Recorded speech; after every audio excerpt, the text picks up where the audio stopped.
What's up, interweb? RhyQuinn here, and welcome to the GBA D-League Season 2 Week 4 weekly recap. And I am joined, as always, with my partner in crime, the one and only Shroomraver. Yep, hello everyone, Shroomraver here. As Roy said, welcome to Week 4 of the GBA D-League's recaps. Some really fascinating games today. A lot of ones that looked like a done deal on paper this week, but of course, as you know, in the D-League, anything can happen, and if it can, it probably will. So, without further ado, we're going to go right into the first game, which was the San Francisco Arcaniners, coached of course by Septile MC George, versus the Miami Dolphinions, coached by HardyTack. Now, this was very much a case of first versus bottom of the league, and it kind of did play out that way. Unfortunately, we are going to see, I believe, the first full 6-0 of the season, was it? Yep. Yeah, 6-0 to the Arcaniners on this occasion. It was just a really nice team build from George. The sets looked really good all round. It's very easy to shoehorn the likes of Arcanine into one specific role. It likes to play that sort of bulky defensive with Intimidate, Will-O-Wisp kind of role. But here we saw offensive Arcanine, which we actually didn't see it. It really only came on the field once and then immediately switched out. Also, stuff along the lines of physical Assault Vest Gudra. Very nice indeed with the Power Whip to be hitting the likes of Rotom, which could have put in a nice amount of work against the Arcaniners. On the opposite side, we saw what looked like a much more conventional looking team from Hardy, which was nice to see. And then we get on to some of the not quite so conventional stuff. His Archeops was rocking out with a Choice Band, Defog, and Switcheroo. I actually quite like Switcheroo Choice Band on Arcanine. That's not the one we're talking about. Archeops. Yeah, Choice Band Switcheroo on Archeops. Not the thing you expect. Can hit hard off the bat instantly, and then later on be switching it to something, something that doesn't want to appreciate taking it, like for example the Uxie. So that was a really nice idea. We also did see Swagger once again brought on the P2 from Hardy, and, whatever works for you. Unfortunately, it didn't work because in kind of karmic retribution for running Swagger, he did take 4 paralysis. That's a difficult word to say. 4 turns of paralysis out of 5 on the P2, which is unfortunate for Hardy. But realistically, George just kind of out-prepped and out-built and outplayed him. He just brought a better team with things that seemed to match up very well against everything Hardy had. He did get unfortunate. He did make some nice predictions, predicting a Landorus switch in, going for Ice Beam. Unfortunately, that was one of the turns he did get paralysed. But yeah, just a few mistakes that really did cost him. Trying to set up a Dragon Dance on the Landorus behind a sub, and he said he was looking for the Sludge Wave to miss. Sludge Wave, not one of those moves that can miss without accuracy or evasion multipliers going on, so George was never going to miss that. Ended up with the Dragonite going down. He did get the Landorus out from behind the sub before doing so, but unfortunately it was never really to be for Hardy, despite bringing what looked like a fairly nice team. Yeah, just a sort of a very, very solid performance from George. But I have to say, having watched both videos, once again, Hardy's entertainment value, even in the face of such adversity, absolutely fantastic. With the inability to record screen caps due to sort of things beyond his control, he went with a bendy straw battle, cutting out images of the mons used, putting them on straws, and recreating the battle with his own strange form of puppetry, which was really entertaining to watch. Very, very exciting stuff from Hardy. But yeah, just unfortunate that he was on the receiving end of that big loss this week. Yeah, so the run for Hardy of getting a lot of full paralysis in basically every game continues this week. Now it's shifted from Sylveon over to P2 this week, which is, even more unfortunate, one might say. But some, as you said, a bit of karma maybe for running Swagger. Maybe not the most popular option, but getting his comeuppance, I guess, with the full paralysis. He did actually manage to get off a Swagger, but it was against a physically offensive Arcanine, which could have really been bad for Hardy. But George was a little bit clever in that, thinking, I don't want to take this risk. If I hurt myself in confusion, I'm going to be taking a lot of recoil. So he just switched straight out of that one. So Swagger not really doing too much in this match. And as I said, that physically offensive Arcanine, though it was nice to see it, didn't really do too much as it did get swaggered. The Defog Archeops is interesting. It's definitely something that you wouldn't normally see. And I think in the right situation, it could definitely work, especially when combined with that switcheroo choice band. I think it could work in certain situations. I just don't know if the right situation is against Sceptile MC. But hey, props to Hardy, I guess. And the way the match kind of shaped out, especially towards the kind of middle of the match, Sceptile MC kind of figured out that he pretty much had exactly the correct mons to counter Hardy's team. He had the Mega Scizor for the Weavile. Especially considering Hardy's Nidoking was scarfed, whatever move it locked itself into, George had an answer to it. For example, if it locked itself into Earth Power Flamethrower, he had his Assault Vest Goodra for that, no problem. He had things like Uxie for the Dragonite, physically defensive Uxie for Dragonite. He just had exactly the right mons and did what he needed to do to just take down Hardy and the Dolphinions. And as you said, the 4 powers on P2 were unfortunate, but at the end of the day, I still think that that Sceptile MC did play the better game. He prepped better, he played better, and I think it showed in the result. And maybe without those powers, maybe it may not have been a 6-0, but I still think it would have been a fairly dominant victory for the Arcaniners. So, with that said, the first 6-0 of the season going to Sceptile MC and the San Francisco Arcaniners. We're going to move on to the second match from this week, that being the Bouffalant Bills and McCarty playing Super Gassy and the New York Shelmets. This is a big match. Both of these teams trying to vie for the top position, or getting close to the top position in their conference. And it came down to an extremely close match with the New York Shelmets walking away with a very close 1-0 victory. And this match was incredibly close, and it could have gone either way. The way the match panned out, it came at the end. It really came down to a couple of Focus Blast rolls, which could have really gone either way. As it is, Gassy missed one earlier, which may have actually won him the match if he'd have hit it a little bit earlier. But he hit his second one, which basically ensured his victory from then on. But the way the match went out, there was some nice scouting from McCarty during the match with Hippowdon. He needed to figure out if Super Gassy's Blissey had Thunder Wave, because he knew that if it didn't have Thunder Wave, he could try and set up with Tyrantrum, which had Dragon Dance, against the Blissey. However, when that opportunity did arise, he scouted with Hippowdon, found that it didn't have Thunder Wave, it had Toxic instead, and the opportunity came up for him to try and set up. He got up one Dragon Dance, he could have got up a second one, but instead he went for a head smash as he switched in his physically defensive Garchomp. He missed the head smash anyway, but it wouldn't have done too much as it is, resistance hit and all that.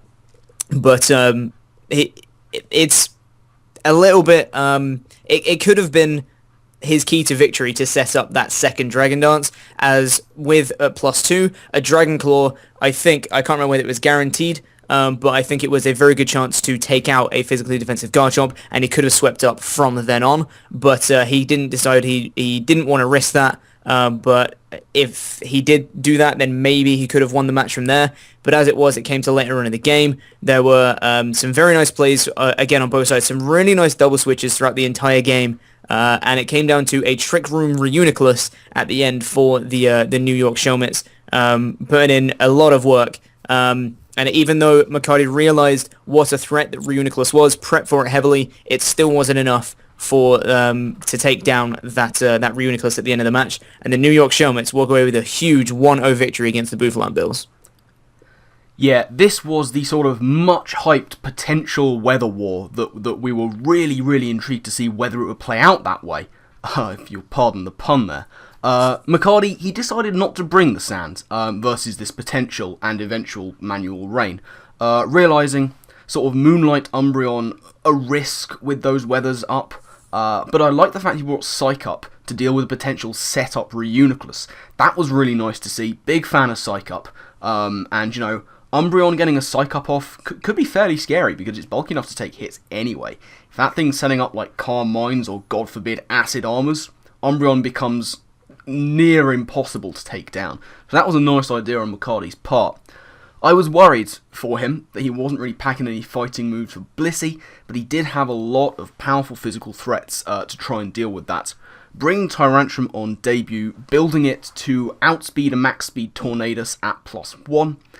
I also really like the Crobat set, Banded Sleep Talk with Pursuit and U-Turn, trying to deal with the likes of Amoonguss, the likes of Latios as well. So I liked what he was doing there. On the other side, Super Gassy bringing that big bulky Garchomp, trying to take HP Ices from Manectric, which I believe at full health it could have taken. I could be wrong on that, but I believe he was EVing it to take that hit. There was a big focus on him speed creeping the Hippowdon, which he was certain was going to come. Also, as has been mentioned, that big Trick Room Reuniclus, the thing McCarty was worried about the most, I think. And it was brought, so that was always going to be tough for him to try and get around. Rain was brought, as we mentioned. The likes of Hurricane Tornadoes can put in work. And Manaphy mono-attacking with Tail Glow. Not always the best idea to go mono-attacking. That's something that I'm going to talk about with another team later on in this video. But on Manaphy, in this matchup, nice idea. McCarty's only real resist was Slowbro. Slowbro does not have the greatest of special defense. So mono-attacking Tail Glow with Manaphy, that's a nice idea. As we get into the game, we saw a strong Volt Turn game on both sides. I think McCarty was actually playing very intelligently, despite the fact that that involved sacking a couple of mons. Sacking off Crobat, given that it wasn't going to put in too much work. The set he brought wasn't ideal for the matchup, the stuff that Gassy had brought. So he sacked off his Crobat for damage on Manaphy and just to get some very valuable team information, looking to see what kind of sets his opponent was running. Same with Azelf versus Garchomp, looking to get the damage, bring it into the Hidden Power Ice range when he realised it was massively bulky. And again the same with allowing Toxic onto Hippo. As Rai has already mentioned, it was to scout for T-Wave Blissey, no T-Wave equals setup opportunity for Tyrantrum. And it was just unfortunate for McCarty that he didn't take that opportunity, because he could have swept, but at the last minute, getting the cold feet, easy thing to do. Because you're just looking at the matchup thinking, I just want to get rid of this thing now, before it becomes a problem. Unfortunately for him, it didn't play out the way he wanted. Gassy himself played a really nice game, some good double switches on his part. For example, Tornadus onto the predicted Tyrantrum switch. Now, whilst that would look like a strange one to go for, Tornadus at that point was outspeeding, and it was to stop the setup sweep. To stop that potential Dragon Dancing Tyrantrum, which could have happened. The fact that he switched in Tornadus, forcing it out, not allowing it to get that setup, what that allowed Gassy to do was save his Trick Room Reuniclus till the very end, kept it back, just at the point until McCarty didn't have enough things left to stall it out. So yeah, a really, really intelligently played game on both sides, I think. And we have to mention there was an unfortunate disconnection in the actual Wi-Fi battle, but just as things were getting really, really fascinatingly interesting, they continued on Showdown. It was quite a fair win, so props to both coaches for recreating that battle as well as they did, and getting the content out there, letting us know what happened, and really having a very entertaining battle indeed. So, with that 1-0 victory going to the Shelmets, we're going to move on to the third game, which saw the Accrington Startlers and Ellie, the 8-bit Insomniac, taking on M&J TV's Houston Gastros. Now, this resulted in a 5-0 victory for the Startlers. This game saw a lot of bulk going against a lot of bulk. Ellie bringing that big, nice and sort of stall or semi-stall team. Very well built, put together unit, 2 Wish Passers, Stealth Rocks, and a Spike Setter in Roserade who could hit Mike's Defogger in the form of Togekiss very hard indeed. So that was a very intelligently put together team. On Mike's side, also some very nice sets for him. Always nice to see Nasty Plot Mew. As we've mentioned before, very easy to shoehorn Mew into that defensive role. But Mike has a lot of other more specific defensive mons which he was able to use fairly effectively and has done so far throughout the competition. One thing I didn't like on his side was Mono-Schooled Suicune. Now, I mentioned in the previous game Mono-Schooled Manaphy, very nice for that matchup. Mono-Schooled Suicune, not so much. When you have a Darmanitan and your opponent has a Vaporeon, assume they're bringing the Vaporeon. You don't want to be bringing something that is then absolutely categorically walled by Suicune, because the Suicune will eventually lose that matchup, even if it had to come down to getting down to PP, it's more likely the Vaporeon's going to win that matchup, simply because it can actually do some damage, especially given this Suicune was also packing Rest Talk and Roar. Looking into the battle, it looked dodgy for both coaches quite early on. Mike allowed Assault Vest Cobalion to get burnt turn 2, which was very unfortunate for him. He also had a potential big hitter in Nidoqueen, which took enormous damage very early on, down to about 1%, which forced the defog on his part, which kind of helped Ellie more, because it allows her to have no rocks on her side, and then subsequently try and spike stack later on. Ellie herself lost Mega Sableye turn 13 and was very much on the back foot from that moment, because it was just one less thing to tank those hits, pass around the burns, which is kind of what she was looking to do. Then we get into a sort of stally portion of the match. Mid-game we saw a few matchups of Vaporeon versus Mew, and it was always the same thing. Mew sets up nasty plot, Roost to try and get back to a point where Vaporeon's Scald does not 2-hit KO, but Ellie was just stubbornly sitting in there with Vaporeon and forcing out the Mew eventually, and kind of making Mike waste his Roosts, which would be crucial later on. Then we get into sort of the mid to late, a big moment in the battle, Mike switching out his Dom into Suicune on the floor just because he was at -2/-2 from superpowers, as Ellie doubles into the Roserade on the Dom. Big moment, because what that allowed her to do was start her hazard stacking late game. What that meant was that the low health Dom and Nidoqueen were dead on switching, and that was big. Mike was sort of on the back foot from there. He was roaring with Suicune with no real benefits, and a few lucky RNG rolls for Ellie allowed her to get even more hazards up, which was basically getting towards GG. We get into another sort of Mew versus Vaporeon matchup, and sort of by this time, Mike's running out of Roosts on the Mew, and when he eventually did run out of Roosts on the Mew, which Ellie was counting by the way, he was at 22% of health, he was forced to attack, he was burnt, and that is when Ellie reveals Protect. And at that point it's GG, because Mew is then going to go down. It doesn't take out the Vaporeon with a Psyshock, Mew goes down to burn, Vaporeon gets up a Wish, and it's 5-on-1 with Suicune left, and there was no way back at all. So a big 5-0 win to a very well played sort of semi-stall team from Ellie and the Startlers. But you know, it was nice to see the loss not really getting to Mike. He suffered from it a bit in week 2. A big loss this week, but he was sort of a bit more relaxed with it, which was really nice to see. He's sort of moving on very well in this league, and the fact that he's relaxing into it can only really be a good thing for him. Yeah, absolutely, and I think you nailed pretty much everything from this match, and I just want to echo what you said on that last point of yours. I think it's really nice to see that Mike not taking that loss to heart, because he was playing against Ellie, and let's remember Ellie is a very, very good battler, and as someone who has experience of being 5-0'd by her, I feel you, Mike. Don't worry, dude. I feel you. You didn't play terribly. Ellie just played very, very well, and the team that Mike brought just didn't have much to answer to the team that Ellie brought. Ellie brought a very well-built semi-stall team, and he didn't have much to answer to it. Especially with bringing, as you said, the Mono Scalding and Suicune, when she had a Vaporeon, just didn't end well, really. And as you mentioned, he was roaring with basically little to no payoff during the majority of the match. As the Suicune couldn't really touch the Vaporeon, he couldn't just spam Scald, so he just resorted to spamming Roar instead, and there wasn't much payoff. There was no hazards to start wearing down her team. There wasn't any statuses to try and wear down her team even more. It was just roaring things to try and get different things on the field, and it stopped some wishes going into Roserade, but there wasn't much else. That was about the only real payoff for that Roar. But as you already mentioned, Ellie played that stall really effectively, and some luck at the end allowing her to set up those spikes and stealth rocks, just meaning that the Darmanitan and the Nidoqueen died on entry, which meant she could just clean up at the end really, really easily. But the matchups between Vaporeon and Mew, as you said, it was just Vaporeon just kept scolding, and she did get a little bit lucky on a couple of times, getting a couple of crucial crits, which just meant that Mike just had to use a few more Roosts to try and get back up to decent HP so he could fire off a Psyshock.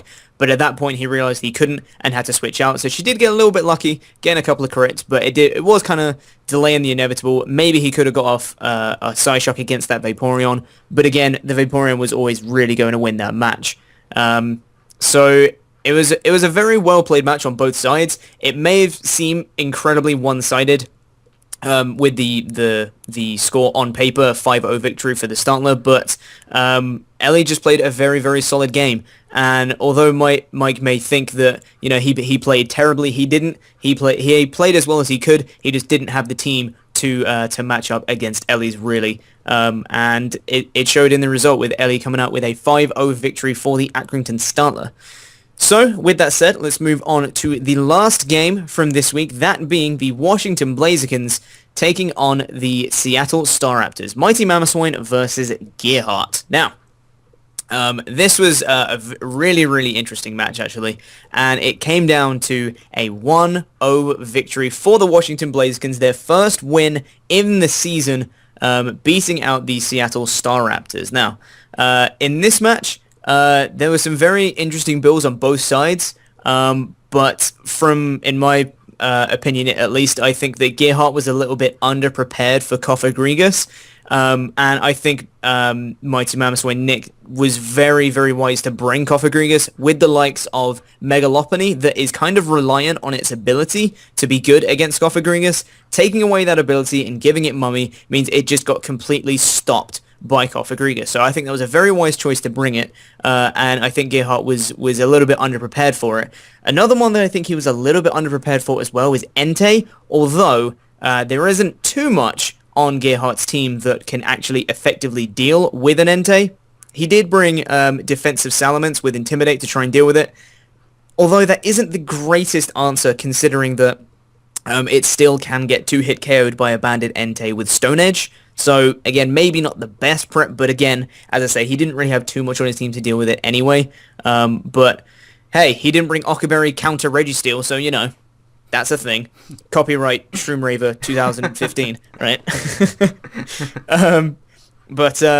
Yeah, I think there was just a little bit of an under-prep from Gearhart. There was some very solid prep from Nick, and I think he played a lot better this week than he has been playing in previous weeks, and I think it paid off. It gave him a very nice victory. There was one big play that I think really turned the favour in Mighty Mammoth's favour, and that being that he predicted the Salamence to come in against his Gastrodon, and subsequently went for the Ice Beam, managing to just straight up take out the Salamence. That was one of the biggest things stopping Entei. As I said, he prepped for Entei with a physically defensive Salamence, and there wasn't much else. Once that Salamence was down, Entei put on a whole lot more pressure on Gearhart's team. Even he had a Victini, which tried to take a Sacred Fire, didn't really take it too well, took about half from a banded Sacred Fire, so it really wasn't the best answer to it. And once the Salamence went down, Entei put a whole lot more pressure on Gearhart's team.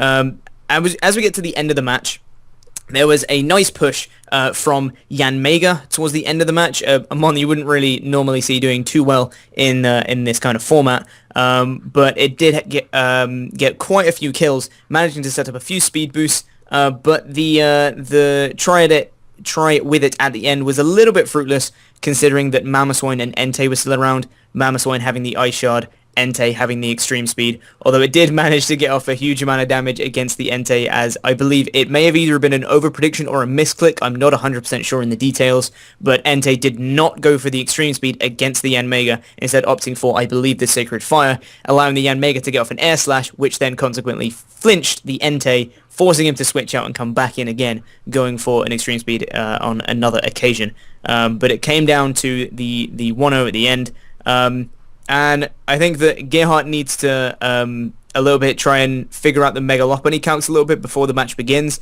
as he was kind of a little bit flummoxed at the fact that Megalopony wasn't taking out an Entei with a high jump kick. Megalopony isn't that powerful. It's powerful. It's not that powerful to be able to take out an Entei with a high jump kick. So I think maybe just try and look at those a little bit before the match gets underway, as it may have actually cost him the game. Before he was thinking that he could fake out high jump kick, take out the Entei, and it just didn't work out like that. That's not Megalopony isn't that powerful. But in the end, came down to Baby Nick's first win in GBA D-League Season 2 with a 1-0 victory over the Seattle Staraptors. Yeah, absolutely. Looking at a sort of team building perspective, a fair amount of counter teaming. Not the sort of things I was expecting to see, though. I thought Nick would be bringing Lucario this week. Didn't, and I was quite surprised. But we saw some very specific things going on. Gearhart debuting Mesprit to take on Mamoswine, running a defensive Culberberry set with Grassknot and Future Sight. Very nice indeed, but Nick one step ahead, bringing the Assault Vest Mamoswine, which was fantastic, with of course the knockoff, of course, able to be taken by the Mesprit, but still doing a decent amount of damage, and tanking hits throughout the match. Very, very effective team building from Nick. Defensive Mensa deal with Entei, I like it. As Ryan said, it's not sort of a carbon, definite answer to it because of that potential for Banded Stone Edge. He was running Bright Powder. I don't like it, but whatever works, you know. It's allowed in the format, so you know what? Fair play to him, go ahead and use it. It did come in, you know. It allowed the Salamence to avoid a seismic toss from the Miltank. So, you know, fair enough, it worked, it did what it was supposed to do. Not everyone's going to be a fan of it, but if you can use it, if you can abuse it, then go right for it, and it did work out a little bit here. On Gearhart side as well, specially defensive Jolteon with Wish, I actually love it. That is fantastic. It is not every day that you see specially defensive Jolteon with Wish, but he brought it today, and it was an annoyance. It was a constant annoyance to Nick and the Blazikens. They seemed slightly taken aback by it, you know, forgivably. You don't expect to see specially defensive Jolteon. You expect specially offensive, Volt Switch, momentum, damage, revenge KOing, not passing wishes around. And, you know, it got under his skin a little bit. It was difficult to deal with. It was an annoyance. And that was kind of, I expect, what it was supposed to do. And as Roy said, you know, Gearhart, whilst he had some very nice sets like that, he was fairly underprepared for Cofagrigus. And once Ments went, he was very, very underprepared for Entei. That was a very nice prediction on Nick's part, going for the Ice Beam on the Switch with Gastrodon to take out the Salamence, and that really, really put Gearhart on the back foot. He knew then that he was really in a bad position when it came to the likes of Entei. I liked also how Nick dealt with Mesprit. Once it had taken damage, Gearhart was very, very eager to get a wish into it. Nick did not let him do it. Absolutely not. He refused to let it happen, going for Shadow Balls, for example, with that Cofagrigus, not letting Mesprit get in for free, and in the end it came to the point where Gearhart had to sack Mesprit off. And that was a big sort of mental blow for him, I think. Because the Mamoswine, I believe, at that point was still around, Mesprit was there to take on Mamoswine. The fact that Mesprit went down first will have just dealt him a bit of a psychological blow during the battle. Simply because it's just one of those things where the Mon you have brought to take on a specific Mon has not done its job to the best of its ability. And that will have sort of put him on the back foot even more. However, he did rally very well towards the end. As Roy mentioned, really good effort coming through with the Yanmega. It almost worked. Yanmega, not the most commonly seen thing, but it's a very effective late game sweeper with the speed boosts, very nice coverage, decently powerful offensive stats. It can do some work, and it very nearly did. Unfortunately for Gearhart, those two priority users in the form of Entei and Mamoswine were still around. That was able to hamper the progress of Yanmega and, you know, culminate in the 1-0 victory for the Blazikens. And, you know, I don't think Gearhart played badly. I don't think he played badly at all.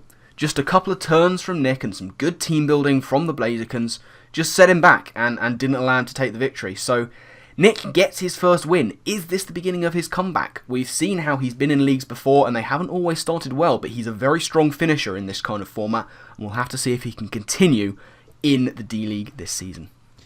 Yeah, and one point I did just want to say real quick that I think is a funny little tidbit, if you will. I don't know why I just said that word. That's weird. But if any of you watched my preseason interview with Baby Nick, I said that when he picked up Cofagrigus, I said that he should really use it against Victini, get rid of its Victory Star, and then bank on the miss with the V-Crate the following turn. And that almost happened in this match. He got rid of the Victory Star, and it went for a following V-Crate, but it hit. And if that had happened, I think I would have flipped a table. It would have been hilarious.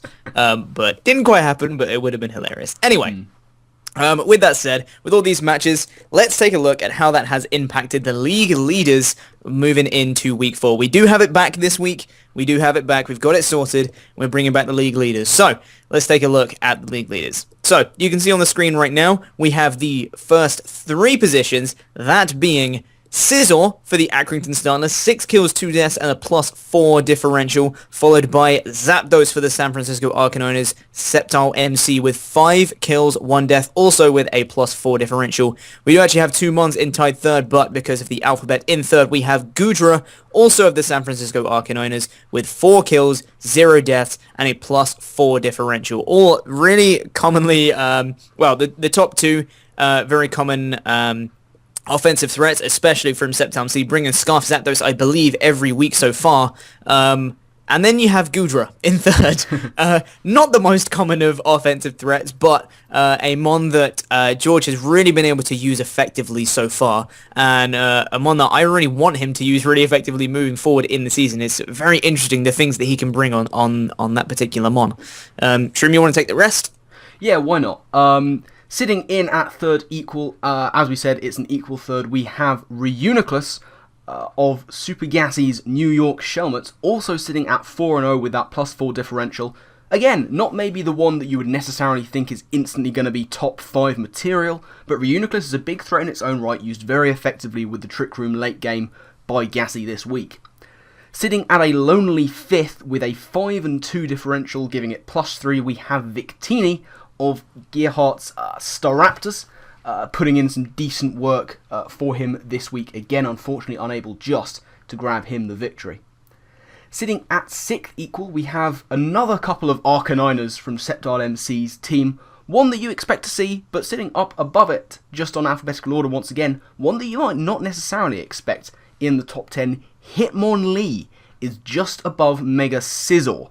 Both sitting with a +3 differential, 3 KOs, 0 deaths for them. Really nice to see Hitmonlee putting in work this season, I have to say. And then bringing up the final 3 positions in the top 10, we have 3 Mons on 4 and 2, giving them a +2 differential. We have Entei for Mighty Mammothswine's Washington Blazikons. We have Infernape of Ellie's Accrington Startlers. And we have Mega Manectric of McCartney's Bouffalont Bills. 3 Mons you really do expect to see up towards the top of the of this kind of list in this kind of format. Important to note, they are not the only Mons on 4 and 2, by the way. We do have 3 others, those being Mew of M&J TV's Houston Gastros, Sork, also of the Houston Gastros, and Tornadus for Super Gassy and the New York Shelmets. But unfortunately, because of alphabetical order, they just slip outside the top 10 this week. Yeah, and I think it's really interesting to see, because we have the common offensive threats like you normally see, Victini and Entei, Infernape, the common offensive fire types, and you have things like Scizor and Zapdos, which can be used very effectively. And also, Mega Manectric is a Mon that maybe in previous seasons in GBA, especially in the early seasons perhaps, a Mon that's kind of, it's been used somewhat, but not necessarily a top tier threat, maybe not one that you would see picking up, the most amount of kills every week, but a Mon that I think that Will McCartney has really been able to use effectively and really get the most out of. Its move pool is not the greatest, but it is still incredibly quick and really powerful when used right, and the way that he's using it to get his initiative, I think he's really getting the most out of that Mon, and it shows being in the top 10 in the league leaders. It's definitely a Mon that he's using incredibly well, and I think that even though I think it's done more work than is representative of its position in the league leaders, it may have not got the most kills. I think if there was a column for like assists in this one, I feel like Mega Manectric would really be towards the top of that, really wearing down the opponent's teams and gaining the initiative, allowing something else to get the kill. Is a really important thing that isn't obviously, of course, considered on this list, but something that I think is really, really cool to point out, I think. Yeah, that was just a little thing I wanted to say about Mega Manectric. So, let's take a look at how all of that has impacted the conference breakdown moving into Week 4. So, first things first, we'll take a look at the Yellow Division, and in first place, still, we have the San Francisco Arcaniners, coached by Sceptile MC, with 4 wins, 0 losses, and a +14 differential. And he is somewhat closely followed by the New York Shelmets, coached by Super Gassy, 3 wins, 1 loss, and a +5 differential. Now, obviously, the Shelmets beating the team below them this week, that being the Bouffalont Bills and McCartney, 2 wins, 2 losses, and a -1 differential. I think it's surprising from the games that McCarty has played. It's surprising to see a -1 differential on his side, as he has played extremely well, had some really good victories, but still on that -1 differential. And taking up 4th place, we had the Miami Dolphinions, coached by HardTac. 0 wins, 4 losses, and a -18 differential. So it's not looking good for HardTac for his playoff chances. But Septal MC, San Francisco Arcaniners, really the runaway leaders in the yellow division as of week 4. Yeah, absolutely. And looking to the Crystal division, I think we might say it's a little bit closer going on here. At the top of the table with 3 wins and 1 loss, we have Ellie and the Accrington Startlers with that big +8 differential, looking pretty strong.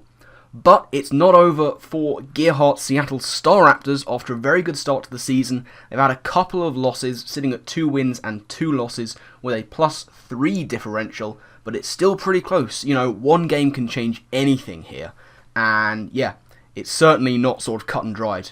Especially when we look towards the second half of the Crystal division, we have M&J TV's Houston Gastos sitting at 1 and 3 with a -4 differential, closely followed by Baby Nick, Mighty Mama Swine and the Washington Blazikins, picking up their first win to put them also at 1 and 3 with a -7 differential. So, you know, as I said, a bit closer here. There's not so much of a massive difference in differential. We're looking at 3-2-1-1 in terms of wins instead of 4-3-2-0. So it's a lot less defining, and things could really change in the next couple of weeks, I think, there. Yeah, for sure. And it's pretty cool to note that the Houston Gastos, although they lost 5-0 this week, they still only have a -4 differential. So even with a relatively large loss, they're still not that far away from a positive differential, which they can definitely make up in the coming weeks, for sure. Yeah. Speaking of coming weeks, I am good at transitions, I swear. Really are, segueing very nicely. I know, I'm so good at this game. So, let's take a look at the matches that we are going to see next week in week number 5 in GBA D-League Season 2. Starting with the San Francisco Arcaniners, coached by Septal MC, taking on the Seattle Star Raptors, coached by Gearhart. Now, this week's worth of matches are out-of-conference matches. We had an out-of-conference match in week 1 and week 5. All the other matches are going to be inter-conference or inner-conference matches. I don't know the terminology. But you're going to be playing the teams in their conferences for all the other weeks. But this week, week number 5, are going to be playing teams outside of their conference. So we have the Arcaniners versus the Star Raptors. So we have the first in the yellow division taking on the second in the crystal division. So, who do you think has this match, Shroom? This is going to be fascinating. Of course, Septal MC is the form player at the moment. 4 wins, 0 losses, massive differential, very, very intelligent team builder. He's the one to beat. Now, is Gearhart the guy to do it? I don't know. He's had a little bit of an unfortunate run of bad luck as far as results are concerned lately, slipping from 2-0 to 2-2. What's going to be interesting for me this game is how Gearhart deals with Landorus Incarnate.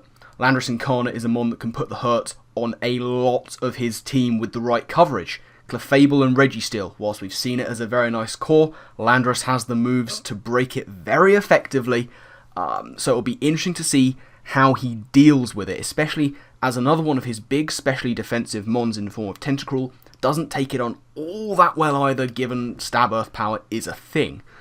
So, I don't know, it's going to be... I think Gearhart's going to have to really dig deep here, because Landorus is not the only threat on the Arcaniners side. He's got so many, he's got really nice bulk as well that he has used very effectively indeed. Do I see the San Francisco Arcaniners going 5-0? Yes, I have to say I do. But Gearhart's going to have to put up a really, really good fight. I don't think it'll be a very, very sort of massive win either way, because Gearhart's going to be absolutely determined to get himself back on track. I think the Arcaniners are going to take it. I think it's going to be probably a 2-0, possibly pushing for a 3. Yeah, I think it's very interesting to note the team matchup this week. As you mentioned, Landorus Incarnate really does put the hurt on the Star Raptors, so it's going to be interesting to see what sets he can come up with. Of course, Gearhart has run some pretty interesting sets so far in the season, So it'd be interesting to see what he can come up with to try and take on that Landers. But as you said, Landers not the only threat, of course. This is the Arcaniners we're talking about. Their draft is incredible. So it's going to be a close match, I think. Of course, the Startlers do have the threats themselves, things like Victini, but of course, the Arcaniners do have one of the best answers to Victini, that being Arcanine. One of the mons that can, of course, absorb those V-creates and those and any other move it wants with Intimidate. It's really going to be weakening that Victini pretty significantly. But so bearing that in mind, I am going to have to go with the Arcaniners. I think that his matchup is a little bit superior to the Staraptors at this point, and I feel like it's going to be, I think I'm going to say a 3-0 victory for the Arcaniners over the Staraptors. It'll be interesting to see if Gearhart can rally, pull and claw himself back into the playoff race, into the top spot for the Crystal Division. But it's going to be tough doing that against a man like Sceptile MC. So I think I'm going to have to go with the Arcaniners. I think. Very interesting stuff. So, moving on to the second game, we are going to see McCarty's Buffalo Bills taking on the Houston Gastros and M&J TV. Third versus third in their respective divisions. So, who do we have for this one? This is going to be a really, really tough match to call, although I feel like I am going to have to go, I think, with the Buffalo Bills in this one, because as we saw in this past week, I feel like Mike kind of struggles when he's facing a team that he's not expecting, or a very well-built team. He does really struggle, and we've seen that McCarty's team building has been pretty spectacular through this season. Even though maybe not all of his sets have put in the work that he wanted, his team building and the reasons he's been putting those sets on these mons has been very, very sound. And I feel like if McCarty just builds a very solid team and he has a good concept behind it, I feel like Mike is gonna struggle a little bit to try and deal with that. As we saw this past week with a team that's very well built, he does struggle a little bit. That's not to write off Mike at all. As we know, he's been improving every single week, and there's no reason why that can't continue into week 5. But I do think an opponent that on the caliber of McCarty is going to be very difficult to try and get a win against when he has the potential draft and the potential mons that McCarty can bring against him. It's going to be kind of difficult to try and take that down. That, as I said, not writing him off, but I am going to go with the Buffalo Bills in this one, and I think it's going to be a 2 or a 3-0 victory for the Bills this week. Intriguing stuff. I think I'm going to have to agree with the Bills taking this one. Looking at the team matchups, this could be the week where we see the Hippowdon Excadrill core really link up. Excadrill can put in an enormous amount of work against the Gastros squad. It hits a lot of them very, very hard with its dual stab for super effective damage. Its coverage can deal with a lot of the rest of them. And M&J TV, he is going to have to pull out all the stops to try and deal with Excadrill if McCarty brings it. And the problem with that is, if he over-centralizes the Excadrill, and McCarty doesn't end up bringing it, which is something he's been known to do, he's been known to not bring the things that are expected, suddenly something else could be putting in a massive amount of work. But I think Excadrill is still the main issue. I think if Mike can start, dealing better with ridiculous bulk, the likes of Ellie's team that she brought this week just gone, really put the hurt on him. So if he can try and deal with the bulk of the Bills a little bit better, then I think he'll be in a much better position. But if McCarty brings the Hippo Excadrill core, the Gastros are going to have to be very clever to deal with it, because that Excadrill could run riot and could destroy him. If he doesn't deal with the Excadrill and it's brought, this could be a massive win for the Bills. I don't think it's going to be as massive as all that, because we've seen that M&J TV has been building fairly well of late. I think he will have measures in place to try and deal with the likes of the Excadrill and the other threats on the Bills team. I still think the Bills are going to take this. I'm putting this at a 3-0. Yeah, it's going to be a good match one way or the other. As you said, it may be the debut of Hippo Excadrill, which I for one would want to see. I'm a big fan of that core. Be interesting to see if that does do work this week.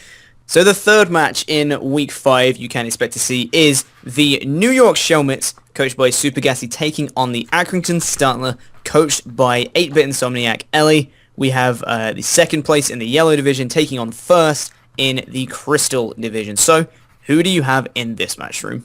This is a fascinating one because both teams are sitting at 3-0.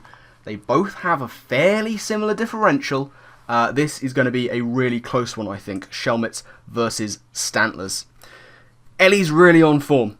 She had a bit of a tough start to the season, but she's really come back and started playing incredibly well, I think, showing that she can build with different teams.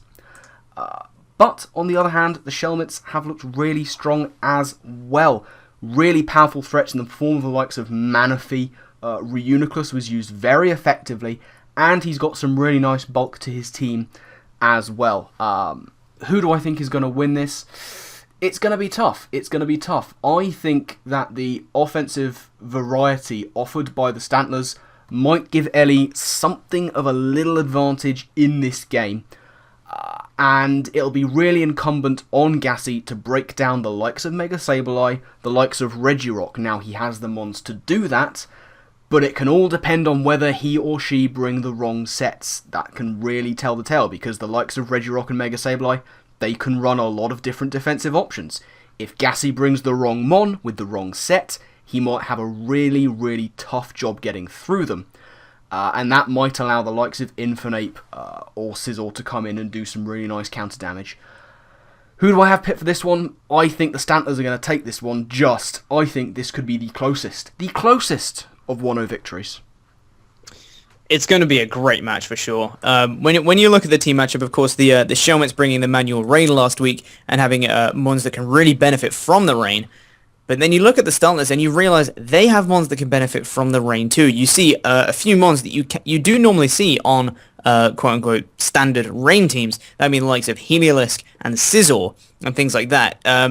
Ellie does have mons that benefit from the rain. If she expects the rain to come and brings Heliolisk, for example, that can really put the hurt on the Shelmets. Of course, he does have the likes of Garchomp to take those electric hits, but aside from that, there's not too much other than maybe a Mungus. But at the same time, Ellie can have things to deal with those ones too.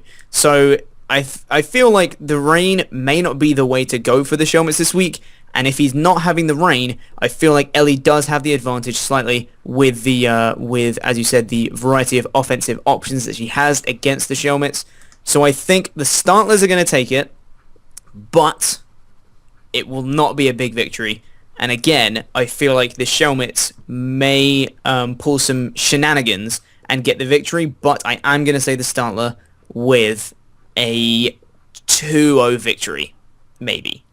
Very Perhaps. interesting stuff. Potentially. Perhaps, potentially, possibly, one might say. Yes, indeed. So, moving on to the final game of Week 5, and that is going to see Hardy's Miami Dolphinions taking on the Washington Blazikens, coached, of course, by Mighty Mamoswine. This is going to be a very, very interesting game. Bottom of the table stuff for now. Both of them sitting in fourth in their respective divisions. So this is going to be really important for both teams. Who do we think is going to take this one? I feel like my instinct is going to have to just to go with the Blazikens.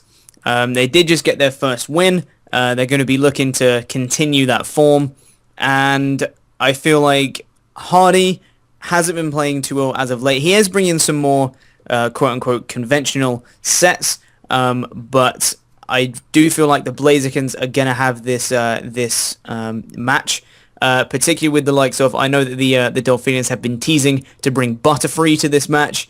When the Blazikens do have a Mamoswine, which may not be the best option for Hardy, but knowing Hardy, he may very well do that anyway.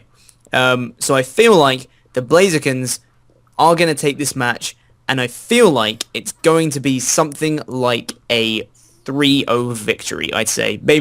I think he's going to get his second win of the season here. Yeah, Nick's looking to continue from his first victory week just gone. He'll be looking to put himself in a very strong position in this season so far. Hardy, I would the Butterfree teasing. It's interesting because as with actually a couple of teams, you look down the list of the Blazikens and with the right moves, in an ideal world for Butterfree, it could do things. But like you say, there's ice priority, there's bulky-ish fire in the form of Entei, there's super speedy Manectric if he needs to go to it. You know, I think the Blazikens might well have that avenue of attack covered. But you can't ignore the likes of Weavile and Mega Medicham. Sylveon could be putting in a nice shift here as well. But do I think that the Miami Dolphinions can do it? I'm not sure. I think if he wants to rely on that Butterfree too much, it might come back to bite him a little bit, and I think the Blazikens will be very hungry to continue their form. I think Nick is going to take this one, and much like you, I think this could be a 3-0 victory, possibly even pushing to 4, depending on how hard he plays this game. I think we could see Cofagrigus coming this week as well to try and deal with that Mega Medicham. Yeah. Because, of course, the Fighting Stab not hit on Cofagrigus. And, of course, if he does hit him with any other kind of move, he's going to get rid of his pure power, and Mega Medicham is severely weakened. So I do think that could be a very nice use of Cofagrigus in this next week. But anyway, I think that about wraps everything up. So, thank you very much for watching the Week 4 weekly recap. Stay tuned on the GBA channel for all of your regular weekly content coming to you real soon. And we shall see you guys next week for the Week 5 weekly recap. So, I've been RhyQuinn, he's been Shroom, and you've been awesome. See you guys next week. Toodaloo. Goodbye.